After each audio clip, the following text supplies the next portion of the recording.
기후위기 생존 TV, 기후위기 시대의 지속가능한 살아남기를 우리가 모색해보는 두 번째 시간을 가졌습니다. 오늘은 원래 기후위기와 환경보건이라든가 시민 건강에 대해서 한번 주제를 다루려고 했었는데 현재 우리가 겪고 있는 세계적인 문제가 있죠. 감염병 문제가 워낙 시민들의 관심이 많기 때문에 기후위기와 감염병을 주제로 한번 포커싱을 맞춰서 다뤄볼 수 있도록 하겠습니다. 먼저 처음에 좀 이 문제를 좀 다루고 지나갔으면 좋겠습니다. 교수님, 감염병과 전염병 이 개념 차이가 어떻게 되나요? 전염병이라고 하면 되게 사람에게서 사람으로서 옮아가는 질환을 이야기합니다. 그래서 이제 조금 좁은 의미로 접촉, 호흡기를 통한 접촉이거나 이런 것으로 직접 접촉에 의해서 옮겨가는 것들을 포함하는 것인데, 사실 이제 우리가 이야기할 코로나 바이러스부터 시작해서 요즘 생기는 많은 질환들은 사람과 사람 간에 전파되는 것 이외에도 모기가 사람에게 옮기거나 혹은 환경에서 사람으로 오거나 이런 식의 이제 훨씬 더 넓은 범위, 또 동물에서 사람으로 오는 질환들, 이런 것들이 있습니다. 그래서 이제 조금 더 넓은 의미로 전염병보다는 더 넓은 의미로 감염병을 쓰자고 이제 합의를 했습니다. 그러니까 인간끼리만 전파되는 그런 전염되는 그거를 전염병이라고 그러고, 그러니까 인수공통이죠. 인간과 그렇죠. 사람을 가리지 않고 왔다 갔다 하면서 이렇게 감염시키는 그 넓은 의미의 감염병. 그렇습니다.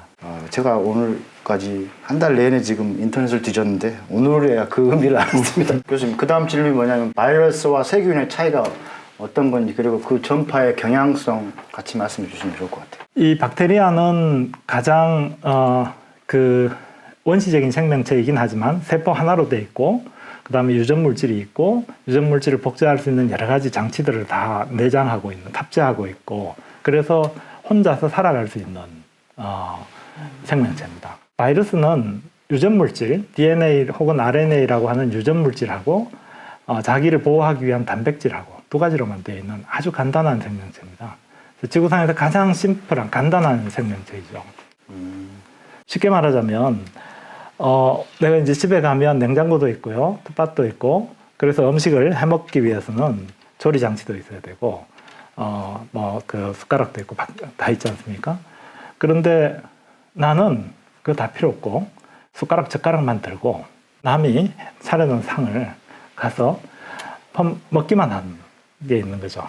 근데 숟가락만 하고 젓가락만 있더라도 먹고 살 수 있는 것입니다. 같이 누군가 얻어먹을 곳이 있으면. 그러니까 숙주에 기생한다는 말씀이죠. 그렇습니다. 다른 분들, 전문가분들은 도둑이라고 표현하고 기생한다고 표현하는데, 저는 전문가분 중에 숟가락만 들고 달려드는 이렇게 바이러스를 표현한 걸 처음 봤습니다. 너무 적절한 것 같아요. 정식을 위한 최소한의 장치만 가지고 있는 그 생명체가 바로 바이러스입니다. 그래서 바이러스가 이제 처리하기 어려운 것은 자연계 상태에서 혼자 세포가 살아있는 세포 속이 아니면 정식하지 않는 그냥 단백질 상태로 있습니다. 그리고 이제 세포 속에 그 유전물질을 주입을 하는 순간, RNA나 DNA 같은 유전물질을 주입하는 순간 이제 그 세포는 바이러스를 생산하는 공장으로 바뀌는 겁니다. 그러면서 그 세포의 원래 목적은 다 상실하고 모든 물질들을 다 끌어모아서 무수한 수의 바이러스를 만드는 공장으로 되고, 원래 세포는 목적을 잃고 그냥 없어져 버리는 거죠.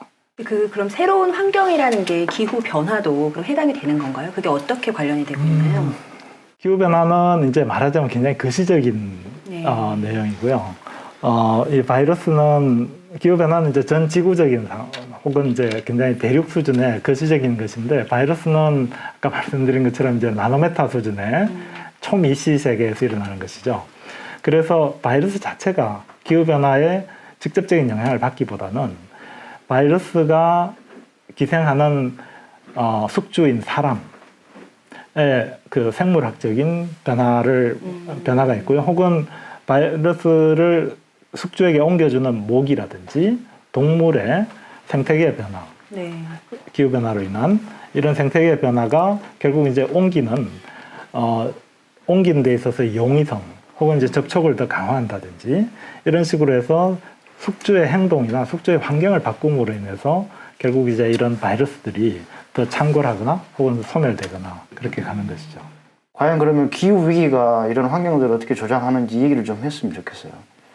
그 부분에 대해서 먼저 장동민 시장님이 그 좀 시민들 또 시민사회 문제의식이나 이런 걸 좀 얘기해 주시면 좋을 것 같은데. 바이러스가 이 시대에 왜 이렇게 창궐을 하느냐는 문제는 뭐 여러 가지 뭐 의견들이 갈리긴 하지만 역시나 과거에 바이러스가 출현해서 피해를 입혔을 때 시점들이 대부분 나중에 평가를 해봤더니 그 시기에 상당할 정도로 기상 이변이 있었다라고 하는 결과들이 있어서 아마도 이번 코로나19 사태 같은 경우에도 나중에 평가를 하다 보면 그렇게 되지 않을까 싶고요. 그다음에 교수님도 여러 가지 지적을 하셨지만 결국은 바이러스가 더 많이 창궐할 수 있고 더 옮길 수 있는 여러 가지 조건들이 만들어졌기 때문에 뭐 지금처럼 이런 뭐 다양한 바이러스가 발견되고 또 그거로서 인해서 여러 가지 영향들을 미치고 있는 것 같습니다.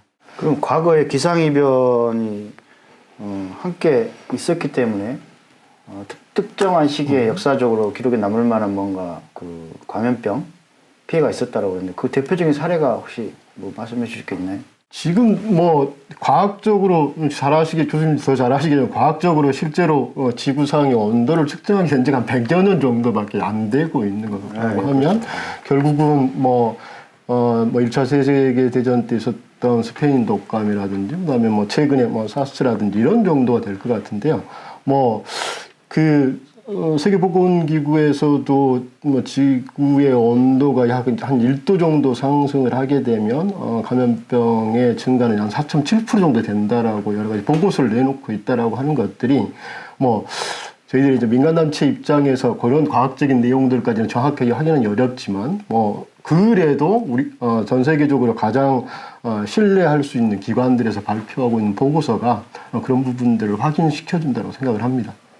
교수님 잠깐만 보고 보완해 주시면은 네. 사례 중에 이게 나중에 분석을 해야 알 수 있는 건데 실제로 뭐 잠깐 짧은 시기에 몇 년 사이에 무슨 기후가 확 바뀌어서 그 당시에 뭔가 전염병, 감염병이 창궐하고 이러진 않았을 것 같아요. 그 전에 뭔가 누적된 기후 변화 요소가 있어서 예를 들면은 병원체를 옮기는 뭔가 생명체가 인간의 삶의 뭐 생활 근방에 접근했다거나 이런 게 있었을 것 같은데 우리 역사적으로 큰 사건들 중에 그렇게 직접적으로 뭔가 분석된 사례가 있나요? 사람과 사람의 아까 말씀드린 바이러스가 한 숙주에서 탈출해서 다른 숙주로 들어가기 위한 조건들에서는 사실 기후 조건은 대단히 중요합니다.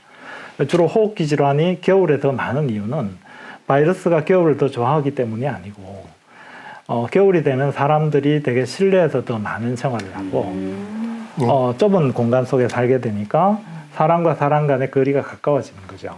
또 실내 생활을 하는 시간이 더 길어집니다.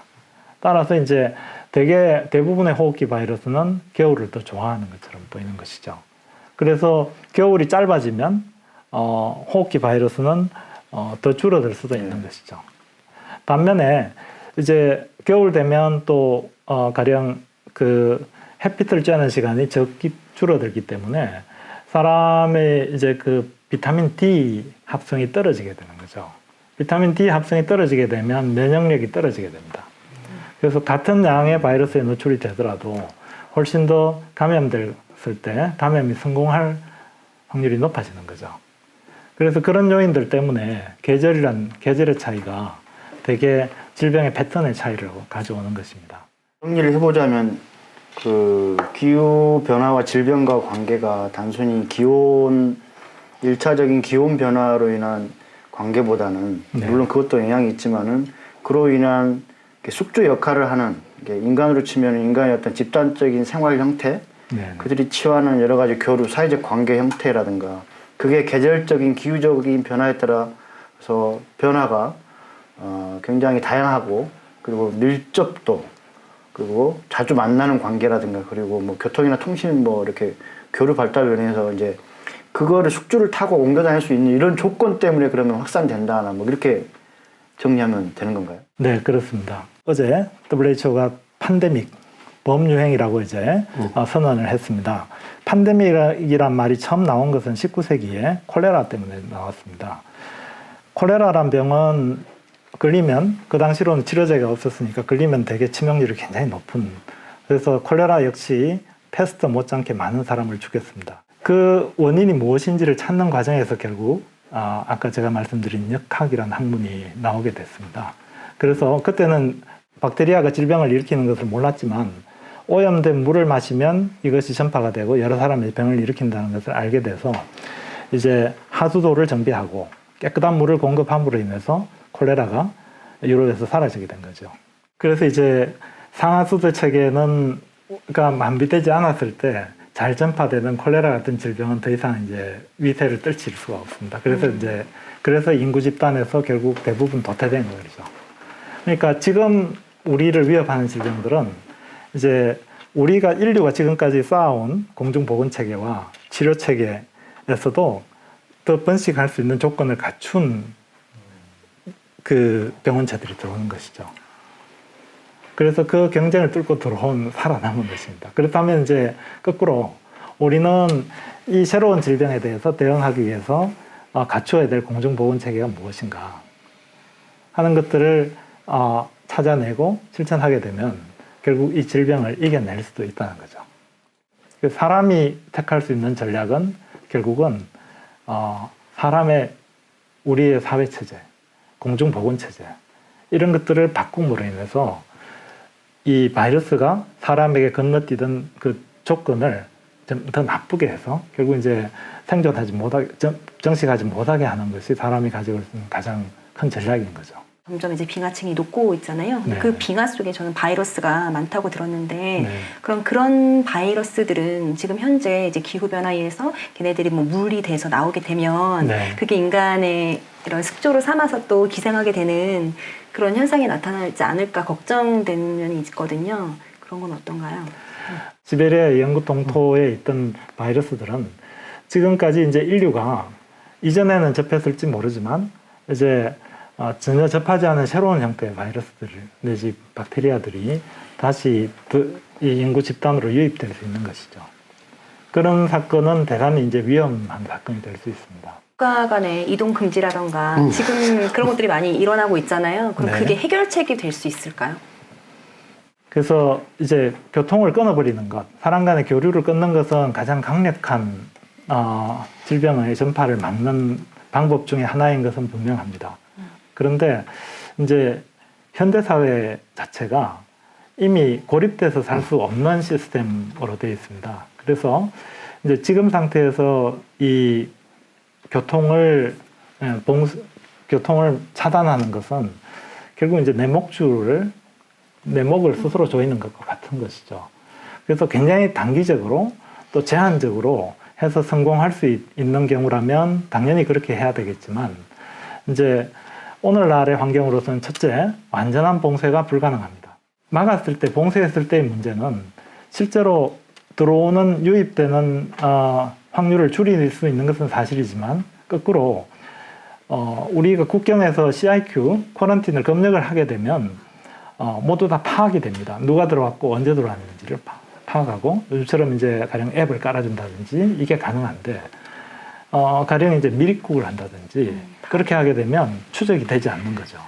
기후 위기 시대에 결국은 우리가 질병의 어떤 빈도라든가 그 종류라든가 그리고 발생의 어떤 시점, 빈도가 이렇게 그리고 확산 범위 이런 것들은 앞으로 더욱 크고 자주 일어날 수밖에 없다. 그러면은 각 나라라든가 각 지역에서 갖춰야 될 어떤 그 질병관리 시스템이라든가 시민 건강을 위한 어떤 체계, 제도화 이런 것들이 중요할 것 같은데 시민사회 입장에서 그런 고민이 있을 것 같아요. 뭔가 제안하고 싶은 거. 그거 얘기 좀. 우리가 이제 공중보건이랑 어떤 그 체제를 통해서 우리가 사는 환경을 바꿈으로 인해서 감염병을 극복했듯이 지금 이제 우리가 가지고 있는 사회체제, 기존의 사회체제를 다른 형태로 변형하면서 이 질병을 이겨나가는 하나의 과정에 있다고 생각하거든요. 그런 측면에서 이제 누구에게나 고통스러운 것은 더 말할 것도 없고요. 더군다나 이제 경제적인 측면에서 정말 어려운 분들이 많고 많은 기업이나 상점이 단문을 닫아야 되고 수입의 문제 이런 것들은 너무나 심각한 문제들이 많이 있습니다. 이것은 뭐 그냥 우리가 치러야 되는 사회적 비용이나 경제적 비용은 엄청난 천문학적인 비용을 치르고 있는데 그럼에도 불구하고 우리가 이제 이것을 컨트롤하고 이겨내는 과정이 결국은 저는 이제 그것이 민주사회가 어떤 이런 위기 상황에서 이 상황에 대해서 아까 이 문제의 본질에 대해서 서로 이해하고 그러면서 이제 그 충분한 정보를 가지고 이 사회 본질에 대해서 이해하면서 그에 한 목적적으로 행동하고 또 그로 인해서 생기는 고통을 서로 분담하고 또 격려하고 이런 과정이 결국 오히려 이제 장기적으로는 우리 사회를 더 튼튼하게 만드는 과정이 되지 않을까 생각합니다. 지금 마지막으로 그럼 우리는 어떤 시스템을 준비해야 되는가 이런 얘기를 해보고 싶은 건데 시간적인 제약이 있는 건 사실이어서 대략적으로 어떤 방향성 정도만 좀 코멘트를 하시고 오늘 이야기를 좀 마무리하시고요. 부족하면 뭐 어떻게 다음번에 한 번 더 하던가 아주 구체적인 걸로. 왜냐하면 그때까지 이 사태가 끝나지 않을 거기 때문에 그래서 그런 얘기를 좀 하면서 마무리했으면 좋겠습니다. 이런 사태들이 앞으로 지속적으로 반복될 것이라고 하는 부분들은 누구나 다 예측하는 부분들이어서 이 기회에 그런 부분들을 우리 사회가 뭐 공론화 과정을 좀 겪어봤으면 좋겠습니다. 어찌됐든 뭐 여러 가지 뭐 문화적인, 사회적인 뭐 부분들도 아니면 또 보건, 의료, 방역 이런 부분도 대비를 해야 되겠지만 결국은 같이 살아가야 될 사회이기 때문에 그런 뭐 최소한의 경제적 요건들을 갖춰주는 부분들에 대한 공론화 과정이 좀 반드시 필요하다는 생각이 들고요. 바이러스와 공존할 수 있으나 우리 사회의 구성원들 중에 한 축이 무너지기 시작하면 그 축이 무너지는 속도는 저는 정말 장난 아닐 거라 생각이 듭니다. 그러면 앞으로 우리가 이런 사태를 다시 한번 그걸 이겨내려고 했을 때 아마도 이 각자 도생의 문화가 더 커질 것 같아요. 그래서 이번 기회에 그런 부분들을 좀 전체적으로 좀 고민해보고 공론하는 과정들을 거쳐서 그런 부분들에 대한 대비책을 세우는 것이 가장 필요한 지점이 아닐까라고 생각을 합니다. 네, 저는 지금 상황에서는 사실 쏟아지는 정보들은 신뢰할 수 있는 것도 있고 신뢰할 수 없는 것도 있더라고요. 근데 그게 제가 판단을 명확히 할 수 있는 게 아닌 것 같아요. 누가 정답이다라고 말해주지만 그게 정답이 아닐 수도 있는 거고, 뭐 통계적인 자료 같은 경우에는 진실이겠지만 그 통계적인 자료를 또 잘못 설명할 수도 있는 거고, 그냥 제가 좀 종합적으로 판단해서 그냥 내 스스로 좀 어느 정도 기준을 세우고 그냥 그 정도 선에서 지금 활동하고 있는데, 그런 시스템을 좀 국가에서 좀 안심할 수 있게 좀 매뉴얼이 정해진다거나 하면은 도움이 될 것 같긴 합니다. 사실 메르스 때 제가 이제 수원의료원을 한번 갔었습니다. 근데 저도 처음 갔어요, 그때. 근데 와보고 깜짝 놀란 것이 수원의료원이 완전히 아파트 촌으로 둘러싸인 것을 그때 처음 알았습니다. 그랬을 때 이제 저는 주민들이 들어가자마자 제일 먼저 이야기한 게 주민들이 여기 메르스 환자들을 받는 거에 대해서 반대하지 않았냐. 그랬더니 이제 처음에는 당연히 반대를 했지만 이제 시간이 지나면서 주민들이 막 격려 플래카드를 붙이고 계속 그 용품을 공급하고 학생들은 학교 가면서 그냥 병원 마당을 가로질러 가고, 이것은 이제 객관적인 사실이 바뀌지 않았는데 어떻게 받아들이냐에 따라서 굉장히 달라질 수 있는 것들을 의미하는 것이거든요. 그런 게 이제 우리 정평이라든지 이런 데서 이번에 일어났던 일인데, 그래서 아마 이제 저는 우리가 가고 있는 짜여진 현대사회가 굉장히 짜여진 어떤 사회이고 개인의 어떤 그 융통성이 별로 움직임이 별로 많지 않은 사회이지만 이런 기회가 이제 우리의 삶의 조건을 다시 좀 돌아보고, 그리고 이제 이 다른 사람의 어려움을 공감을 하면서 결국 그것이 국가나 이전에는 이제 위문 그 품이라든지 이런 이제 그 기부금으로 했지만 이제는 국가가 국민의 세금으로 어려운 사람들을 세계적으로 돕고 같이 이겨나가고 결국 이제 사회의 통합을 계속 이루어가는 과정을 거치게 되면 사실은 이제 이러한 위기 어려운 상황이 결과적으로는 훨씬 더 약이 될 수 있지 않을까. 저는 이제 우리 사회가 기후변화 때문에 망하는 그런 커뮤니티들하고는 분명히 다른 차원의 어떤 그 강인함을 가지고 있다고 생각합니다. 그래서 그런 측면에서는 어려운 시간을 이제 어떻게 같이 이겨나가느냐는 문제에 조금 더 집중하는 것이 이 문제를 조금 더 이제 잘 다루는 방법이 아닌가 생각을 해봤습니다. 어쨌든 이것으로 오늘 세 번째이긴 한데 기후변화로 인한 우리의 어떤 생존 전략, 기후위기 시대에 지속 가능하게 살아남기 그 방법을 찾아보는 두 번째 주제였는데요. 기후위기와 시민건강, 우리는 시의성을 지금 시적절하게 우리가 감염병으로 포커싱을 해서 한번 다뤄봤는데 이게 감염병이라고 해서 범주가 좁은 것도 아니고 얘기할 내용들이 가지수가 작은 것도 아니고 그래서 충분히 얘기를 많이 못 나눴지만 전반적으로 뭔가 문제의식들은 많이 도출한 것 같습니다. 가장 좀 기억에 남는 것들은 우리가 지금 택한 방식이 민주적 시스템에서 통해서 시민들이 자유롭게 정보를 주고받고 의사소통할 수 있는 이 방식에 따라서 뭔가 거짓과 허위와 이런 것들도 같이 유행할 수 있지만 전체적으로 사회적으로는 이게 훨씬 더 탄탄하고 신뢰가 있는 시스템을 만들 수 있는 기반이 될 수 있다라는 거죠. 현재 우리가 본의 아니게 많은 자가격리에 들어가고 저도 자의반 타의반으로 자가격리하고 있거든요. 갈 데가 없고 오란 데도 없어서 이거 자체가 굉장히 고통스럽더라고요. 알고 있지만. 그래서 대부분 시민들이 좀 이렇게 생각하는 거 하고 있을 것 같아요. 지금 시점에서는 각자 알아서 지금 살아남아야 할 시점이지만 어느 시점에서는 이 문제를 사회적 문제로 공론화시켜서 같이 사람부터 공생을 하는 방식들을 찾고 그리고 균이라든가 바이러스 자체가 우리하고 항상 적대적 관계뿐만이 아니기 때문에 사회라든가 자연 안에서 어떻게 적당한 거리를 두면서 같이 공생할 수 있을지 또 그러려면 어떤 삶의 방식을 택해야 될지 이게 기후변화에 기후위기에 대응하는 우리 삶의 변화에 어떤 관계가 있는 건지 이런 고민과 행동들이 좀 필요할 것 같습니다. 오늘 부족했던 내용들은 지금의 현재 상황을 봐서 앞으로 상황을 봐서 한 번 더 다룰 수 있도록 하겠습니다. 그리고 오늘 이것으로 기후위기와 감염병 주제 얘기를 마칠 수 있도록 하겠습니다. 박수 치면서 마치시죠. 수고하셨습니다.